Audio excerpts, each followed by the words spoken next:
What if I told you the biggest adventure of your life could start with just one decision?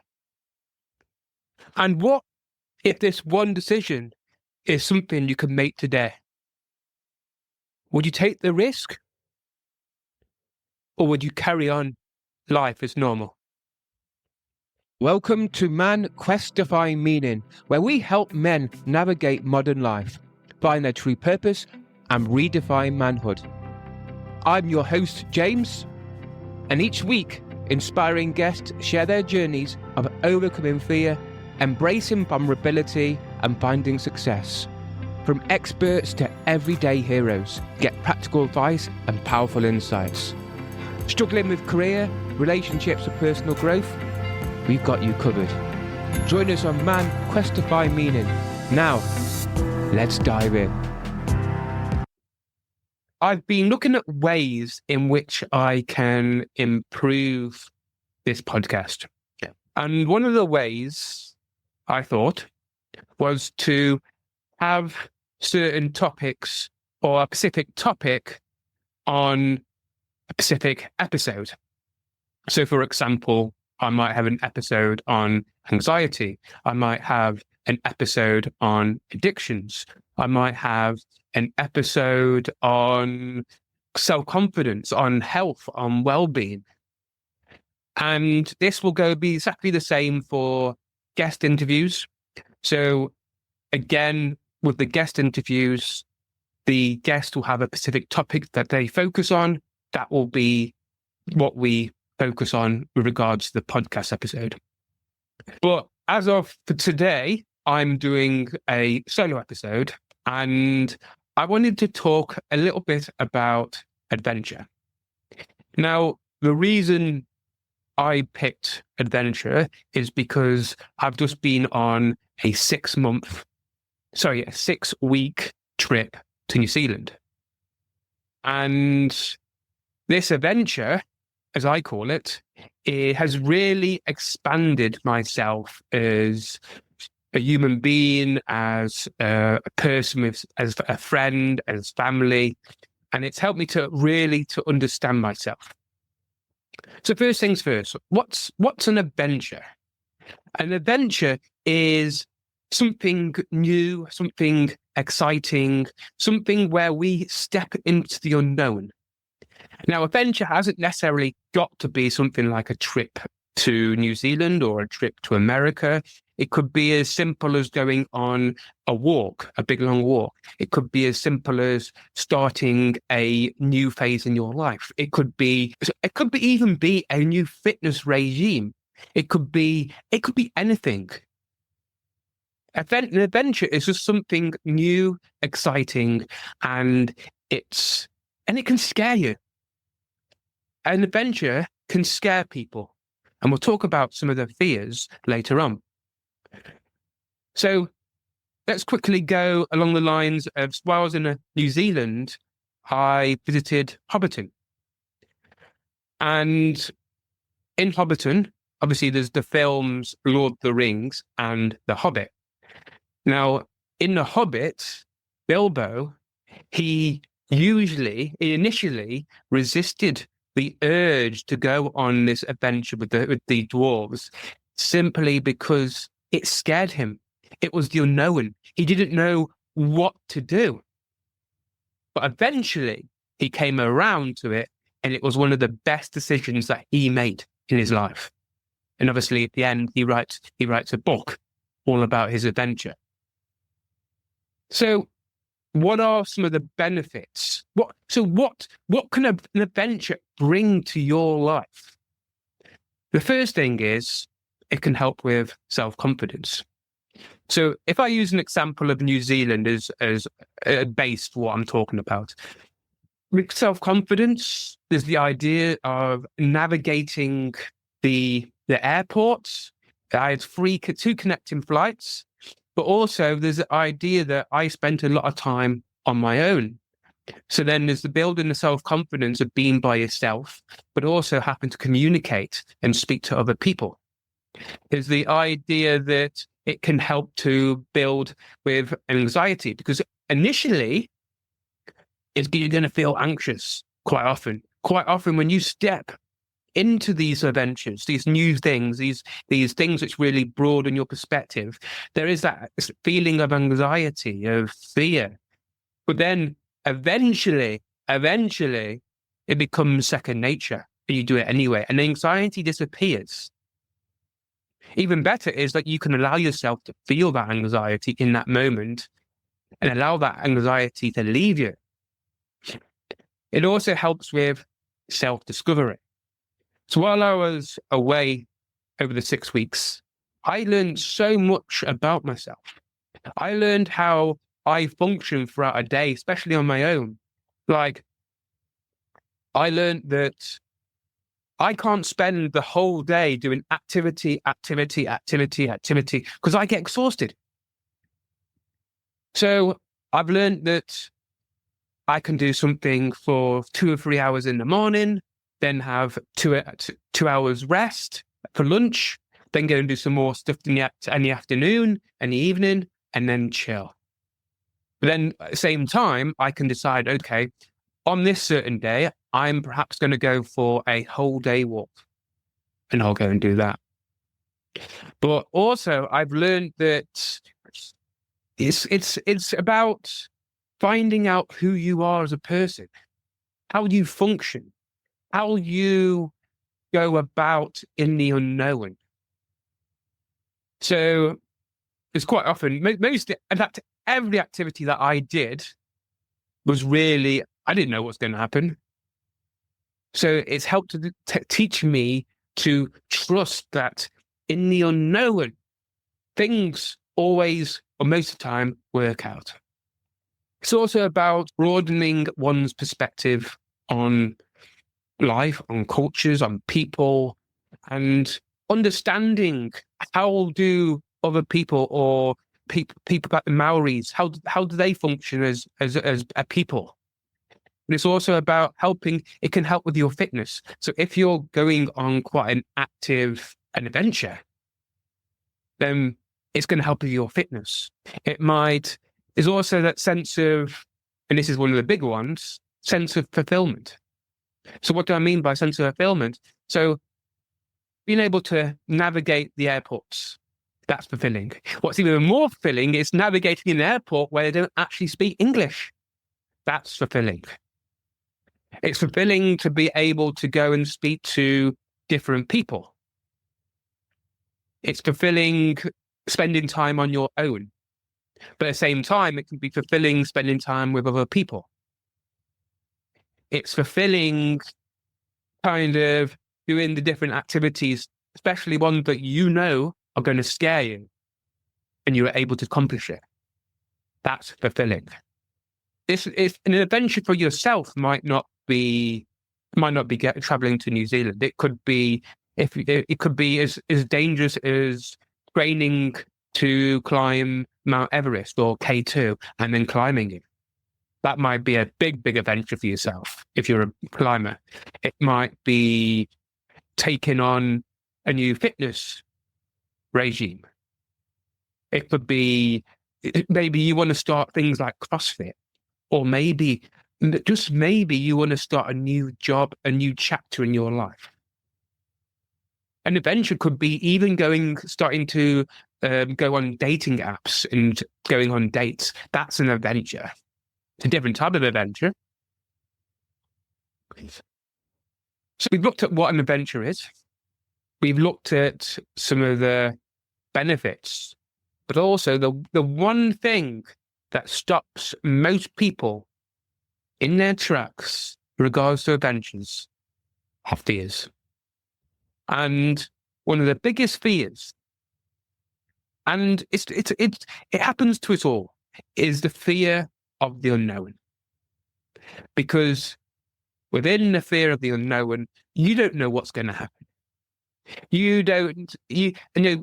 I feel sometimes as human beings, we want to try and control our day. But in the unknown, we have no control. We don't know what's going to happen. We don't know who we're going to meet. We don't know what dangers are lurking around. And quite often, when it's about stepping into the unknown, there's parts of ourselves, maybe our inner child, or maybe the safety side of ourselves wants to keep us safe. So will make us resist, or we'll self-sabotage ourselves in order to not take that new adventure. But in the unknown, I always find that we find the gold in the unknown. We find new things. We learn things about ourselves that we never knew. We learn about new paths. We learn about, you quite often in the unknown, that is where you might meet your partner, whether it's a wife, husband, boyfriend, girlfriend, whatever it is. Quite often in the unknown is where we find our purpose. In the unknown is where we find the jobs that we absolutely love. Also, there's the fear of failure. So you might take that first step, or the second or third step of that adventure, but then you might fail. And I'm going to say it here now, that is okay. We all the top people who have done massive things in their life have failed many times. But we fear failure because we want things to go perfect.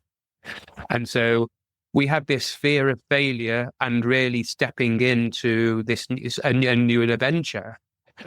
And we don't even go on the adventure because we're afraid of failing. Because failure might mean death to us. Not quite literally, but it might mean death. Failure might mean that people leave us. And we don't want that, do we? Because if it happens, what's going to happen? Whoa, what's going to happen? But also at the same time, there's a fear of disappointing others. So this kind of links into the fear of the failure, because if we fail, we might feel as though we've disappointed a family member, or we've disappointed a friend. And quite often, it's not about the action and accomplishing whatever it's a goal, whether it's an adventure. It's about what you learn along the way about yourself. That's where the self-discovery comes in. There's a fear of embarrassment.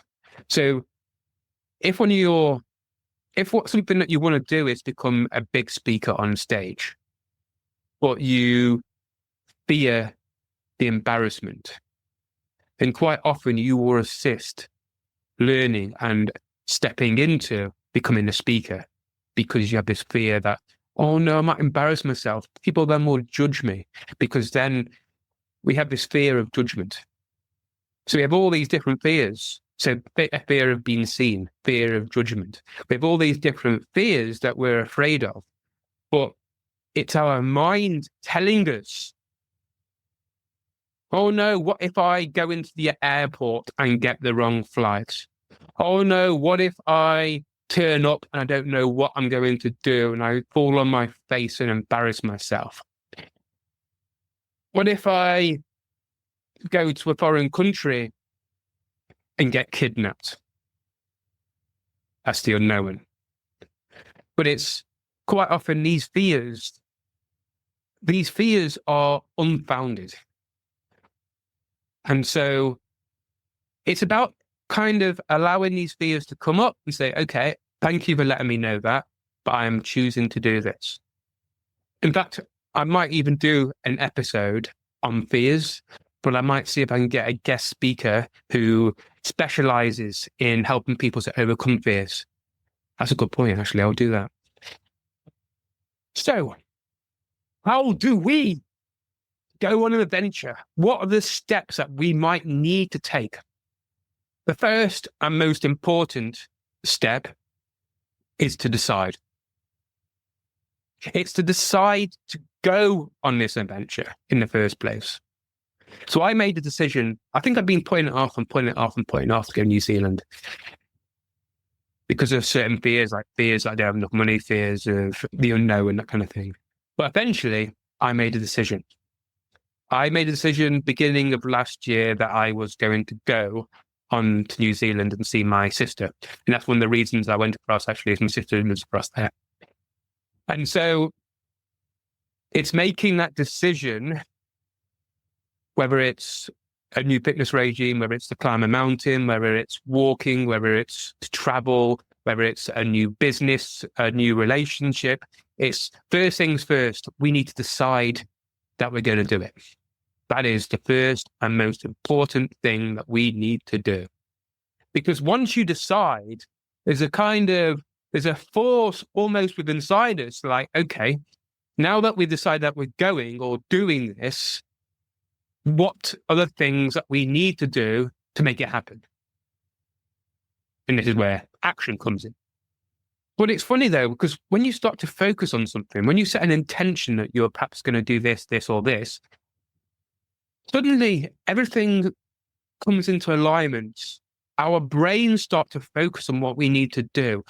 Certain situations happen to align yourself with this decision to go on this adventure. And so once we've decided that we're going to go on this adventure, this is where a bit of research or planning. Now, you don't have to research or plan. You could just completely go with the flow and say, you know what, I'm going, I don't know what I'm going to do, I'm just going to go there, and then it'll all pan out. That is kind of the next level. But before we can get to that next level, we need to have the confidence and the courage to do something like this. So the next step is about planning and research. So when I decided that I was going to go to New Zealand, the first thing first was to find some flights, research and find some flights and then pay for the flights. So that was like the next step. The step after that was, so now I've got my flights, I've got set dates, a 6-week period where I'm going to go. So then it's about looking at, what is it that I roughly want to do? What kind of itinerary, what kind of stuff do I want to go and see? What kind of experiences do I want to witness? Who do I want to meet? How do I want to meet them? And then once we've able to answer all these questions, okay, now I've got all this, and now I know roughly what I want to do. And then it's about planning my accommodation. It's about planning my travel. It's about and then it's the small things like vaccinations and all that kind of stuff. So it's researching and planning. So let's use another example of research and plan. Let's use an example of, we want to run a marathon. Okay. So you want to run a marathon on this date. You just book the date. Now, you've got a year before your marathon. So then what you're going to do then is you're going to research, okay, what is it I need to do with regards to marathon? So with marathon training, obviously the first thing is running, but also it's about recovery. It's about stretching and making sure that we don't get injuries. It's also about, I feel myself, it's a bit about strength training with regards to certain muscle groups. Yeah, so you're going to research all that. Another example might be you want to find a new job doing, it's public speaking. You're going to be a big speaker. So then this might involve, okay, we've decided that you want to be a speaker. What are the things that I need to research? So look at people who are speaking. What do they do? You might look at, what kind of topics do I want to speak about? Who do I want to speak to? That kind of thing. That's about it. Examples, obviously, it's about putting aside time, deciding first, putting aside time, researching what you need to do to accomplish this thing, and then doing it. Then it's about preparing. So you've done your research, then it's about preparing. So it's about, I think I've covered a little bit anyway, but preparing, so the flights, the accommodation, how are you going to get food, all that kind of stuff. Then it's the simple thing. It's about taking action. So it's all very well deciding, researching, preparing. But without the action, you go nowhere. So you have to take the steps. Now, for a lot of people, this is one of the most hardest things to do. My advice here is to start off nice and simple. So let's go back to the running quickly. If you're not a runner and you want to do a marathon and you've done the research and prepared for it, you might have to start by going out on runs. That's the action part. As well as obviously researching is action as well, but the physical action is to go out and run. So the next step is it might just involve just walking out your front door and going for a 200-meter run down to the bottom of your street and then building that from there. It might involve going out and getting the correct food for your nutrition, your diet. It might involve going out and buying certain equipment which are going to help for your recovery. Quite often, the action part is the hardest bit to do. We can have this idea, like, yeah, I'm going to do that. That's not an issue. All I need to do is this, this, this, and this. And then it comes to the action part, and we're like, I can't. We make excuses. We make excuses that we can't do it. By booking my flights, I took the action to say that I was going. I had invested 1,600 quid for my flights there and back. So suddenly I had what people say, skin in the game. But yeah, it's action. From my own perspective, action is about just starting off small, starting off nice and small and building up from there. Because if we take small action, it's easy to accomplish. We can then become consistent at the action side of things. So you might not want to go 6 weeks initially to New Zealand, which is right the other side of the world. So you might decide that, I'm going to go for a one night up to the Lake District. I live in the UK. Or you might decide that you're going to go to Europe for a 2 or 3 day break. That might be your first start about these adventures of traveling. Also, there's the idea that without action, we do not get results. I hear it. I don't know. Maybe I got this wrong, but I'm going to say it anyway. Some people think that they can just focus in their head and visualize, and all will happen. Again, we can visualize, then without the action, we don't get anywhere. But then at the same time, we can take action, but with no direction, we end up going simply like that. And we get nowhere.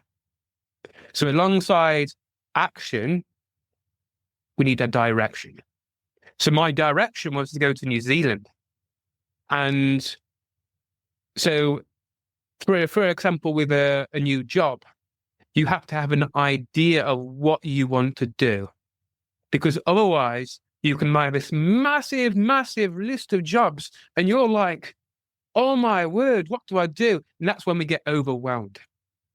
So let's go over the main key steps of really stepping into a new adventure. The first thing is to decide. The second thing is to research and plan. The third is to prepare, so which means to take the action. And then the fourth step is action. So that's the end of this episode. I hope it helps. Please let me know. Please let me know if it helps, because the more that I know it helps, then the easier the easier it is for me to know what people want. And if I know what people want, then I can help them more. So if you like the episode, please share with your friends and family. And if this episode's helped you, leave me a testimonial, leave a rating, because the more that you are able to leave ratings and testimonials, the more people are going to pick up on this, and the more that I'm able to help more and more people. Because at the end of the day, this is what I'm doing. I'm here to help. So please share with your friends and family, and please, if you enjoyed the episode and it helped, leave a review and give a testimonial. And I look forward to bringing next week's episode, which will be a guest speaker. So thank you very much and have a great day.